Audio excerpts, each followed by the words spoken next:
देखिए, अपना प्रसंग चल रहा था आपके BA part first year Hindi साहित्य फर्स्ट सेमेस्टर, और हिंदी साहित्य फर्स्ट सेमेस्टर में आपका फर्स्ट पेपर ही आएगा, जो फर्स्ट पेपर आपके पद्य भाग है, गद्य भाग नहीं आएगा। गद्य भाग आपका सेकंड सेमेस्टर में आएगा, ध्यान रखें। इसलिए सबसे पहले अपन पद्य भाग को ही शुरुआत करते हैं। और पद्य भाग जहाँ शुरुआत होता है, पद्य भाग में आपके आदिकाल और भक्ति काल दो ही काल हैं। हिंदी साहित्य का इतिहास तो दो काल है ना, वही हैं आपके। एक तो आदिकाल है जिसको वीर गाथा काल बोला है, एक क्या है पूर्व मध्य काल है जिसको भक्ति काल बोला है। दो ही काल आपको मैंने टोटल लिखा दिए हैं। कौन सी विभिन्न काव्यधारा हुई, कौन सी काव्यधारा के प्रमुख कवि हैं, उनकी विशेषता क्या है, ये सब कुछ मैंने आपको नोट करा दिया है। पढ़ना आपका काम है, ठीक है। अब अपनी शुरुआत होती है आपके पद्य भाग की, और पद्य भाग में पहला अध्याय है आपका ढोला मारूरा दोहा। तो ढोला मारूरा दोहा कल अपन शुरुआत की थी। ढोला मारूरा दोहा क्या है कि एक राजस्थानी लोक गाथा है। राजस्थानी लोक गाथा, गाथा का मतलब कहानी से। तो ढोला मारूरा दोहा कैसी कहानी है? प्रेम की कहानी है। इसका मतलब है कि जो ढोला और मारू का जो प्रेम है, उसमें जो संयोग वियोग मधुर कल्पना जो की गई है दोनों की, उसका चित्रण इसमें किया है। तो ये राजस्थान का क्या है, एक लोक गाथा है जिसको राजस्थानी लोग बड़े चाव के साथ सुनते हैं और सुनाते हैं। ऐसा नहीं है, जैसे मैंने कल कहा था कि राजस्थान की जो भूमि है ना, वो वीर योद्धाओं के पराक्रम, उनके शौर्य, इतिहास, उनकी गाथाओं से भरा पड़ा है। लेकिन ऐसा भी नहीं कि राजस्थान प्रेम विहीन हो।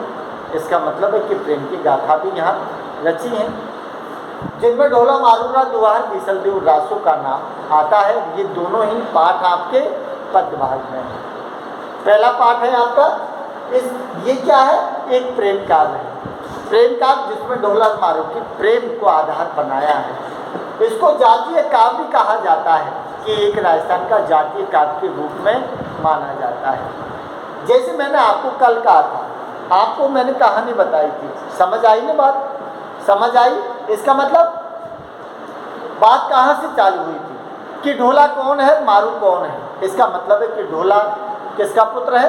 राजा नल का। राजा नल कहाँ का राजा था? नरवरगढ़ का। तो नरवरगढ़ के राजा नल का पुत्र है ढोला। और ढोला का ये तो निक नेम है, इसका उपनाम। बाकी इसका मूल नाम क्या है? साले कुमार। इधर मारू का निक नेम है, बाकी इसका नाम क्या है? मारवणी। जो कहाँ की राजकुमारी थी? जांगल प्रदेश, पुंगल प्रदेश। पुंगल ठिकाना है एक जांगल प्रदेश में, जो बीकानेर के एरिया में आता है। तो वहाँ पुंगल ठिकाना है। उस ठिकाने के स्वामी कौन है? पिंगल राजा है। उसी पिंगल पिंगल राजा है ना, उसी की बेटी है मारू, जिसका नाम मारवणी है। तो इन दोनों की प्रेम कहानी है। नरवरगढ़ कहाँ है? मध्य प्रदेश में है, जहाँ राजा नल रहता था। लेकिन जैसे मैंने बताया आपको कल कि अकाल पड़ा राजस्थान में। अकाल पड़ने के कारण वो कहाँ गया? राजा नल के पास आया, क्योंकि दोस्ती थी। तो राजा नल के पास 12 महीने रहा। 12 महीने रहा तो इधर समय भी बीत गया, इधर फिर बरसात हुई, अकाल सकाल में बद लगा। इसका मतलब धन दान से राजस्थान हरा भरा हो गया। तो फिर उन्होंने कहा कि अब हम चलते हैं। लेकिन ढोला मारू, जैसे मैंने कल बताया कि बाल विवाह हुआ है। पहले राजस्थान की संस्कृति इसमें बाल विवाह की झलक देखने को मिलती थी, अब कब मिलती है। तो बाल विवाह हुआ है, उसमें ढोला की उम्र 3 वर्ष है और मारू की उम्र 1.5 वर्ष है। 1.5 वर्ष। तो 1.5 वर्ष है, 3 वर्ष है, दोनों की ही बचपन में फेरे पड़ चुके हैं। लेकिन जैसे भाई अपन कहते हैं ना कि जिसका खाए अन्न पानी उसकी करे आदर दानी। तो पिंगल राजा है, पिंगल राजा रहा है साल भर यहाँ। तो अब जब बरसात हो गई, वो अपने राजस्थान में आए, तो उन्होंने कहा, रानी ने कहा कि भाई अपने पास एक बेटी है और इसके पास एक बेटा है, तो अपन क्यों ना अपनी बेटी की शादी ढोला से कर देते। तो ये प्रस्ताव जब रखा रानी और राजा ने, तो नल राजा ने कह दिया कि कोई दिक्कत नहीं, जैसे आपकी मर्जी है। तो ढोला के साथ 3 वर्ष के और 1.5 वर्ष की लड़की की शादी कर दी। लेकिन जैसे मैंने आपसे कहा कल कि भाई पहले एक परंपरा होती थी कि शादी हो जाती थी, शादी के मतलब कह तो उसी साल में जो 12 महीने होते हैं, या फिर तीसरी साल में, या फिर 5वीं साल में, या फिर 7वीं साल में, या फिर 9वीं साल में, या 12 साल तक चलता था। कोई 3 साल में लाता, कोई 5 साल में। तो जिसे हम क्या कहते थे अपने सारे शब्दों में गौना बोलते थे शादी होने के बाद। अब नहीं, अब गौना का मतलब जानते हो आप, जो शादी होती है उस समय एक बेस लास्ट में एक्स्ट्रा रखा जाता है, एक्स्ट्रा रखा जाता है, वो उसी चीज़ का होता है। क्योंकि अब हम उम्र में शादी होती है तो पीछे को रख के क्या करना है, इसीलिए लास्ट में एक बेस रखते हैं, वो उसी का होता है। पहले गौना होता था, शादी करके छोड़ देते थे, उसके बाद 3, 5, 7, 8 जो 9 साल ऐसे लाते थे। तो यहाँ 1.5 वर्ष की है, इसीलिए पुंगल प्रदेश के राजा और राजकुमारी को लेकर चले जाते हैं पुंगल प्रदेश का राजा पिंगल किस वंश का है, ध्यान रखना, परमार वंश का है, परमार वंश का। और राजा नल किस वंश का है, कछुआ वंश का दिखाया है। कछुआ वंश का राजा नल है और परमार वंश का कौन है, राजा पिंगल है। अब ये बात मैंने आपको कल बताई थी कि यहाँ तक इसका मतलब है कि उस बच्ची को लेकर वो चले जाते हैं, और बच्ची को लेकर कहाँ जाते हैं, अपने ठिकाने पर। इसका मतलब पुंगल जामल प्रदेश पहुँच जाते हैं। इधर राजा नल का पुत्र ढोला साले को मारा बढ़कर वह संधि पार करके व्यस्त हो गया है, अर्थात वो नवयुवक बन गया है। इसका मतलब 17, 16, 18, 20 साल का हो गया, अब वो खूब बड़ा हो गया, एक नवयुवक सुंदर पुरुष के रूप में वह संधि पार कर चुका है। इधर जो वो राजकुमारी थी मारू, वो भी अपनी वैसंती पार कर चुकी है। वैसंती का मतलब जहाँ बालकाल समाप्त होता है, नव यौवन आता है, वो वैसंती है। अब वो वैसंती में प्रवेश कर चुकी है, वो भी 16, 17, 18 वर्ष की हो गई। तो 16, 17, 18 वर्ष, 20 वर्ष का जो एज है ना, ये प्रेम का उबाल होता है, समझ लो आप। तो यहाँ अब जो दिया है कि न तो राजकुमारी मारू को पता कि मेरी शादी ढोला से होगी क्योंकि उम्र 1.5 वर्ष की है, और न राजा नल के ढोला को पता कि मेरी शादी बचपन में होगी जब उम्र 3 साल की थी।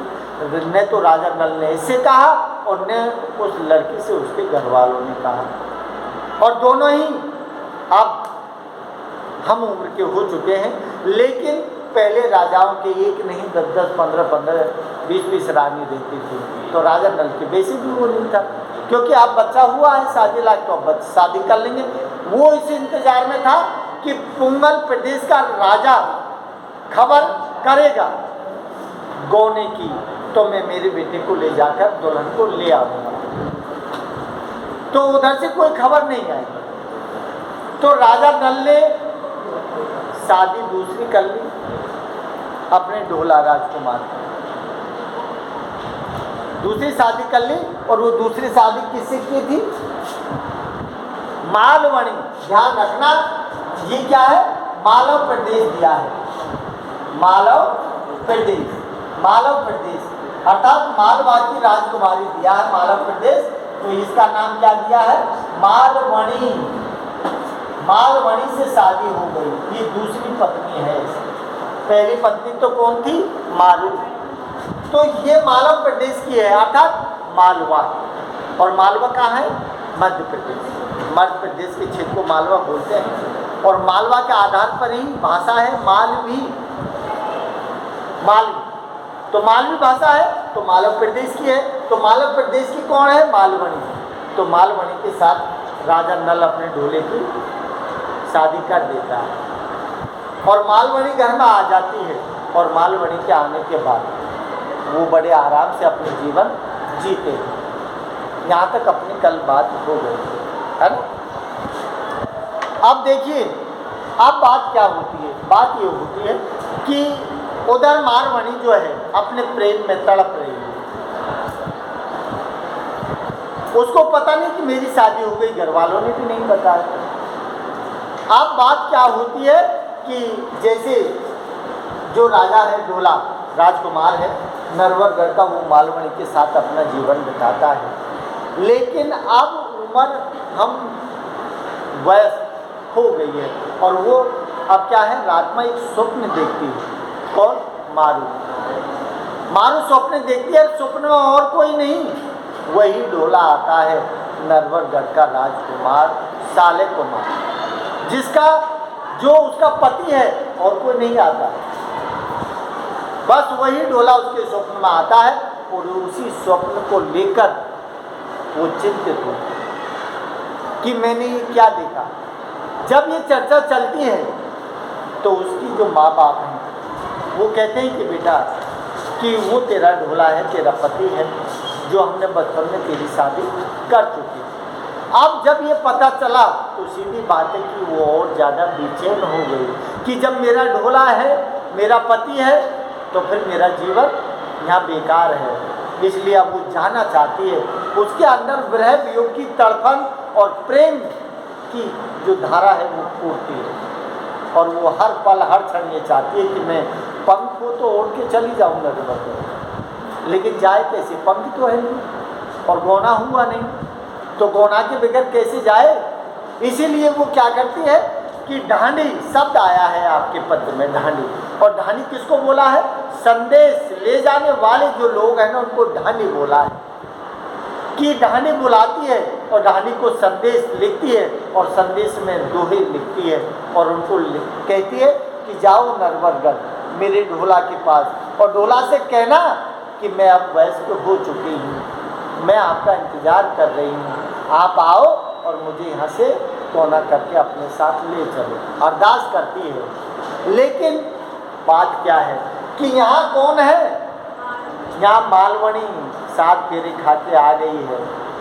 जब प्रत्येक ढोली जो जाता है संदेशवाहक, वो संदेशवाहक पता लग जाता है मालवणी को, तो उनके पत्रों को संदेशवाहक को लेती है, पढ़ती है और उनको फाड़ देती है और जो भी ढोली आता है ना उनको मरवा देती है, मरवा देती है सबको। जैसे मथुरा बताया जाता है कि गोपी राधा कितनी बरसाने की जो राधा है गोपियाँ, इतने सारे पत्र लिखे, इतने सारे पत्र कि मथुरा के कुआं भर गए सब पत्रों से, कृष्ण को इतने पत्र लिखे, लेकिन उसके बाद कोई संदेश वापस लौट के नहीं आता था।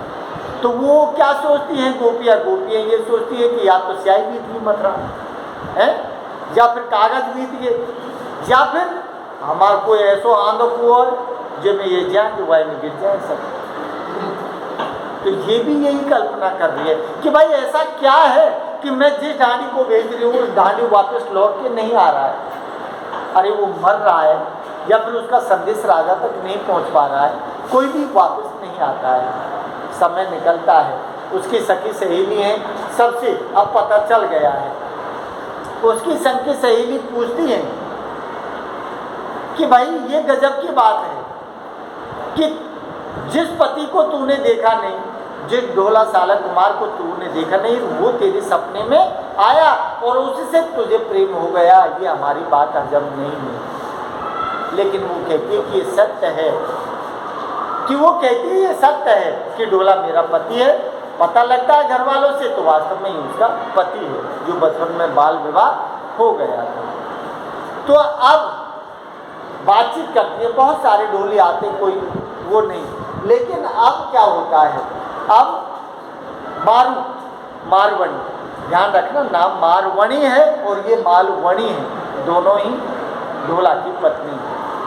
तो मारू अपने माँ बाप से बात करती है, कहती है कि पिताजी मैंने बहुत सारे संदेश भेजे हैं ढोलियों के हाथ, लेकिन अब तक ढोला नहीं आया। तो अब उसके पिताजी और मारू मिलके एक ऐसे ढोली को तैयार करते हैं जो बहुत चतुर है, जो सुजान है, कि तुझे वहाँ जाना है।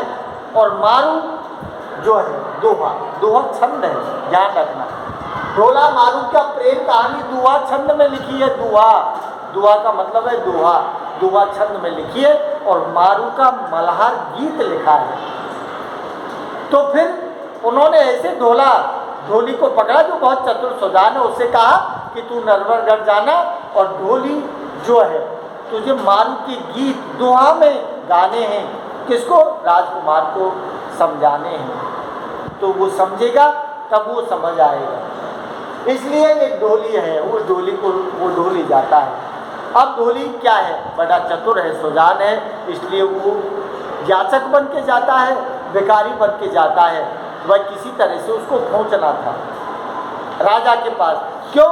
कि अगर रानी के पास पहुंचेगा तो काम वही होगा कि उसके पत्र को फाड़ देगी, ढोली को मरवा देगी। लेकिन अब की बार उसने बड़ी चतुर और सुधना तरीके से काम किया। उसने क्या किया? याचक भिखारी बन के गया और सीधा ही राजकुमार के पास पहुंचा। मौसम दिखाया है बरसात का, फुहारें पड़ रही हैं, प्रकृति सौंदर्य वातावरण है, चंद्रमा की चांदनी खिली हुई है। और फिर रात होते ही राग मल्हार गाता है ढोली। और राग मल्हार में क्या दिया है? मारू रादोहा। मारू के दोहों की छंदों में व्याख्या करता है और उस मारू और ढोले की प्रेम कहानी का चित्रण करता है अपनी मल्हार में। जब इतनी सुंदर आवाज़ सुनता है राजकुमार, तो राजकुमार दौड़ के आता है कि ढोला और मारू बोल प्रेम कहानी। तो वो पूरी कहानी सुन लेता है उस ढोली की कि ये, फिर उसको बुलाता है राजकुमार। और राजकुमार पूछता है कि ये ढोला, ये मारू, ये क्या है? बोले ये ढोला मारू और कोई नहीं है, तुम ढोला हो और तुम्हारी मारू पत्नी, जो पुंगल प्रदेश के राजा की पुत्री है, राजकुमारी है, जो आदित्य पद्मनी के समान सुंदर है। उसने उसके रूप सौंदर्य का वर्णन कर दिया। तो इतना जब हुआ तो फिर राजकुमार ढोला तड़प उठा अपनी पत्नी के लिए कि मेरी पत्नी और बचपन में शादी, तो फिर अब आप चाहता है कि मैं जाऊं कहाँ? पुंगल प्रदेश। तो पुंगल प्रदेश के लिए तैयार होता है। लेकिन जब जब तैयार होता है ना, जब ये अड़ंगा मालवनी लगा देती है। क्यों? उसको पता है कि सौतन आ गई तो मेरे बेर बिक लिए हैं, वो सौतन को नहीं चाहती है, क्योंकि उसको पता है कि वो आदित्य रूप सुंदरी है, अगर उसको लिया तो मुझे छोड़ देगा। इसलिए मालवनी जब जब ढोला कहता है पुंगल प्रदेश जाने की, जब भी मना करती है कि ढोला मत जाओ। क्यों? बोला अभी गर्मी है। अरे बोल राजस्थान में बहुत गर्मी पड़ती है, पानी प्यास लगी, तड़प उठोगे, रुक जाता है। फिर सर्दी आती है, वो कहता है कि जाओ। बोला नहीं, सर्दी बहुत पड़ती है। तो ऐसे ऐसे करके 12 महीने निकाल देती है मालवनी। लेकिन अंततः प्रेम उमड़ता है अंदर से ढोला राजकुमार के लिए। और एक दिन बिना बताए ही मालवनी को ऊंट का जहाज, सॉरी राजस्थान का जहाज, जिसे हम ऊंट कहते हैं, क्योंकि कभी कभी जवान फिसल जाती है ना, क्या दिया है कि राजस्थान का जहाज, जिसे हम ऊंट कहते थे। पहले राजस्थान का जहाज ऊंट होता था और ऊंट से ही सवारी दुल्हन लाई जाती थी कि वो चलती थी बैली, जो बैलों को लेके बैलों में जोड़ी जाती है, बैली में दूल्हा जाता था। तो पहले कोई शुभ डिजायर बोलेरो स्कॉर्पियो नहीं, तो बैठ गए सासरे को ले आए। तो ढोला के पास ऊंट था जिसका रंग दिखाया काला, काला ढोला का ऊंट था। उसको लेकर सीधी एड़ मारी और सीधा पुंगल पहुंच गया। पुंगल पहुंचा और अपनी रानी को देखा, रानी को देखकर खुश हो गया और रानी भी अपने ढोले को देखकर खुश हो गई राजकुमार को। कुछ दिन रहा, कुछ दिन वहाँ रहा और कुछ दिन रहने के बाद फिर उसने कहा कि अब हम वापस नरवरगढ़ चलते हैं। अपनी पत्नी को गौना करके अपने साथ लाता है। अब इसी दौरान दो घटना घटित होती है। इसी दौरान क्या होता है कि वो जब पुंगल प्रदेश से चलता है तो रास्ते में जो मारू है उस मारू को सर्प खा जाता है, सर्प खा जाता है मारू, और मारू मर जाती है। मारू मर जाती है, सर्प खा जाता है। तो अब भगवान की मेहरबानी मानो या खुशी मानो, तो ढोला बिलक उठा, रो रहा था मारू के पास वहीं होके भोले शंकर और पार्वती जा रहे हैं। दिया है इसके दृष्टांत में कि भोले शंकर पार्वती जा रहे थे, तो पार्वती ने कहा कि देखो ये आदमी कैसे रो रहा है, थोड़ा सा इसकी दुख भरी कथा है वो सुन लेते हैं। तो वो पहुँचे, उसने कहा कि क्या बात है बेटा, क्यों रो रहा है? बोल मेरी पत्नी है, अभी गोना करके ला रहा था है और ये सांप ने खा ली, ये मर गई। तो पार्वती ने कहा कि महादेव ये सांप बैठे तेरे ऊपर याद है, जहर है इस बात, क्यों कि तू नहीं समझेगा नारी की व्यथा क्या होती है, कि पत्नी के बिना पति के जिंदगी क्या होती है। तो भोले शंकर उसको क्या कर देता है, सजीवन, इसको जीवित कर देता है। फिर वहाँ से जीवित होती है कौन, मारू, और मारू को लेकर फिर आगे बढ़ता है। तो एक दृष्टांत और आता है जिसमें दिया है, एक कौन है जिसे अपन कहते हैं उमर समरा। उमर सुमरा नाम है जी, उमर सुमरा। उमर सुमरा कौन है? ये खलनायक का रोल है, खलनायक। जैसे फिल्म में होता है ना, हीरो के तह धड़ाधड़ है, ऐसे ही खलनायक है। अब ये खलनायक कौन है? उमर सुमरा है। अब ये उमर सुमरा कैसा आदमी है? जो मन ही मन में मारू को चाहता है, क्योंकि मारू सुंदर थी, इसीलिए मन ही मन से चाहता था उसको। लेकिन वो जानता है कि अगर मैं ये कहूँ मारू से कि मैं तुझे प्रेम करूँ तो वो करेगी नहीं। एक तरफा प्रेम है, मारू की तरफ से तो कोई है नहीं। तो यहाँ उमर सुमरा नाम का जो व्यक्ति है ना, वो उमर सुमरा क्या करता है, उसको पता लग जाता है कि ढोला नरवरगढ़ वापस लौट रहा है। तो रास्ते में पांडाल लगाता है, और रास्ते में पांडाल लगा ढोली वगैरह जो गीत गाने बजाने वाले लोग हैं ना, उनसे संगीत और ढोली जो है प्रोग्राम करवाता है। और भी उसी रास्ते में होकर ढोला जा रहा है मारू को लेकर। तो वो उसका प्लानिंग क्या था? उसका प्लानिंग ये था कि यहाँ ढोले को रोकेंगे मनुहार करने के लिए, और ढोले को मार देंगे और मारूमणि को अपन हथिया लेंगे। ये विचार था उसका। लेकिन क्या हुआ है, इसका मतलब है कि ढोला आया मारू को लेके, रास्ते में देखा बहुत सारी भीड़ और ढोली जो हैं अच्छे अच्छे भजन संगीत गा रहे थे, वहाँ ढोले को रोक लिया गया। लेकिन मारू नहीं उतरी ऊँट से, मारू नहीं उतरी थी ऊँट से। सिर्फ ज़्यादा निवेदन किया, हाथ जोड़ के खड़े हो गए कि आप हमारे राजा के दामाद हो, हम आपका स्वागत करना चाहते हैं। तो मनुहार शब्द आया है, मनुहार। मनुहार का मतलब है डोडा, अफीम और जो होती है ना उनके साथ दारू भी पी जाती है। तो वो स्वागत करते हैं अफीम, डोडा और अफीम से स्वागत करते हैं उनका, आने वालों का। तो वहाँ जब जाता है ढोला, तो एक ढोली की पत्नी औरत चुपचाप किसके पास आती है? मारू के पास, और मारू से कहती है कि बहना धोखा होने वाला है। वो कह देती है उसे कि धोखा होगा, इसलिए वो समझ जाती है कि मनुहार के रूप में यहाँ हो सकता है कि मेरे पति को कुछ गलत हो जाए। इसीलिए वो क्या करती है कि ऊँट पर बैठी थी, ऊँट का एड़ लगाती है, और ऊँट के जैसे एड़ लगाती है ना, ऊँट छूटता है, और ऊँट जब छूटता है तो ढोला भी वहाँ से एकदम भागता है, और भागते हुए ऊँट को पकड़ता है, और वो कहती है कि धोखा है धोखा, और फटाक से ढोला ऊँट पर बैठ जाता है। और वो उमर सुमरा दिया है। उसके बाद घोड़े, उमर सुमरा के पास घोड़े थे, तो घोड़ों से ऊँट का पीछा करता है, लेकिन काला ऊँट रेगिस्तान का जहाज घोड़ों के हाथ नहीं आया। और जो आए थे कौन? उमर सुमरा, उनको उन्होंने ऊँट से ही सबको मार दिया। और इस तरह से सारी परेशानी विघ्न बाधाओं को पार करके नरवरगढ़ पहुंचा। उसके बाद क्या है, नरवरगढ़ में मारू और जो राजा नल का पुत्र ढोला है साले कुमार, उनके घरवासा होते हैं। उसके बाद में उनकी जिंदगी शुरुआत होती है उन्हीं चीज़ों को। अब इसमें क्या है कि पहले विरह वियोग है, विरह वियोग। विरह वियोग का मतलब है कि संयोग श्रृंगार का अच्छा चित्रण किया है। दो अक्षर में लिखा है संयोग श्रृंगार का अच्छा चित्रण किया है। अनुप्रास, रूपक, उत्प्रेक्षा और जो है यमक, श्लेष, इनके बहुत सारे अलंकारों का उदाहरण भी किया है। तो फिर सीधी बात है कि इनमें क्या है, संयोग श्रृंगार का, संयोग का मतलब है नायक नायिका के प्रेम का चित्रण है और साथ में ही नायक नायिका के वियोग का चित्रण है। तो पहले वियोग चालू हुआ है मारू का और किसका, ढोला का, लेकिन उसको जब नरवरगढ़ लेके आया है उसके बाद के दोहे हैं ना वो संयोग में है। तो संयोग के दोहे को आपके इसमें नहीं रखा है, ध्यान रखना, संयोग के नहीं रखा, आपके पूरे किसके हैं, विरह वियोग के। अब पहले यहाँ संयोग हुआ था मालवाणी के साथ, लेकिन अब यहाँ वियोग हो गया क्योंकि अब मारू का पति बन के रह गया, मालवाणी के पास नहीं जाता।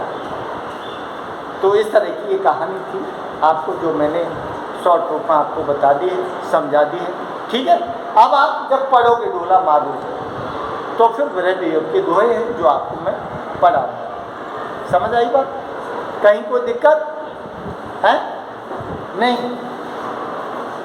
मैं सीधा पाठ पढ़ा देता आपको, लेकिन सीधा पाठ पढ़ाने में फिर क्या है कि आपको जब तक कहानी समझ नहीं आएगी, जब तक ढोला मारू कौन है वो भी समझ नहीं आएगा।